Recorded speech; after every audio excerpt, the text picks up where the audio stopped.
Exercise 5.1 का जो 13th question है वो फिल इन द ब्लैंक्स दिया हुआ है। तो यहाँ देख लेते हैं, 6 क्वेश्चंस दिए हुए हैं, एक एक करके सबको समझ लेते हैं। पहला दिया हुआ है, if two angles are complementary then this the sum of their measure is. अगर दो एंगल का सम जो है कॉम्प्लीमेंट्री होगा तो उसका सम हमेशा 90 डिग्री का होता है। कॉम्प्लीमेंट्री एंगल वही होता है जब दो एंगल का सम 90 डिग्री हो, तो इसका आंसर होगा 90 डिग्री।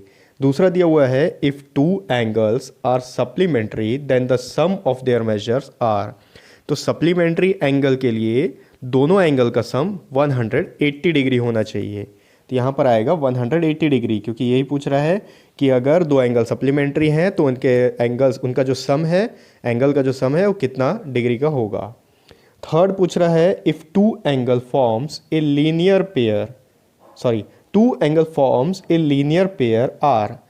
अगर दो एंगल जो है लीनियर पेयर बना रहे हैं तो इसका मतलब ये होगा कि दोनों का जो सम होगा 180 डिग्री का होगा। ठीक है, 180 डिग्री का मतलब वो एंगल सप्लीमेंट्री होंगे दोनों का। अगर दोनों का सम 180 डिग्री आ रहा है तो वो सप्लीमेंट्री होंगे। इसका आंसर होगा सप्लीमेंट्री। फोर्थ दिया हुआ है, if two adjacent angles are supplementary they form ए।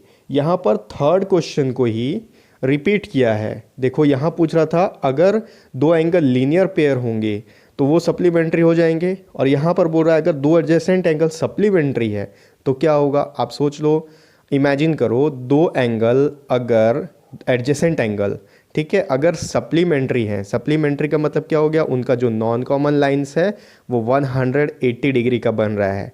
अगर वो 180 डिग्री का बन रहा है तो इसका मतलब वो एक लीनियर पेयर होगा। ठीक है, अब यहाँ पर देखो, फिफ्थ में दिया हुआ है, if two lines intersect at a point then the vertically opposite angles are always. मैं बता चुका हूँ वर्टिकली ऑपोजिट एंगल्स क्या है, हमेशा इक्वल होता है। यहाँ आएगा इक्वल। जब भी दो लाइन आपस में इंटरसेक्ट करेंगे एक पॉइंट पे तो दो एंगल बनेगा इस तरीके से। अगर इंटरसेक्ट करते हैं तो ये एंगल वर्टिकली ऑपोजिट एंगल है, दोनों इक्वल, और ये एंगल वर्टिकली ऑपोजिट एंगल है, वो भी इक्वल।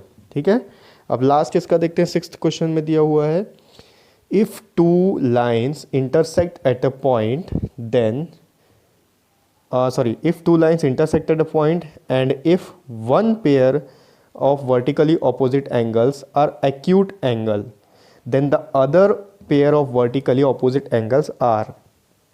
अच्छा, यहाँ बोल रहा है सपोज ये दो लाइन इस तरीके से एक दूसरे को काट रहे हैं। अब ये जो एंगल है ये दोनों वर्टिकली ऑपोजिट एंगल, और ये भी एक वर्टिकली ऑपोजिट एंगल का पेयर हो गया। ठीक है, ये दोनों मिला के एक पेयर, ये दोनों मिला के एक पेयर। अगर ये पेयर एक्यूट एंगल बना रहे हैं, एक्यूट एंगल का मतलब इनका मेजरमेंट 90 डिग्री से कम है, तो इन दोनों का मेजरमेंट कितना होगा।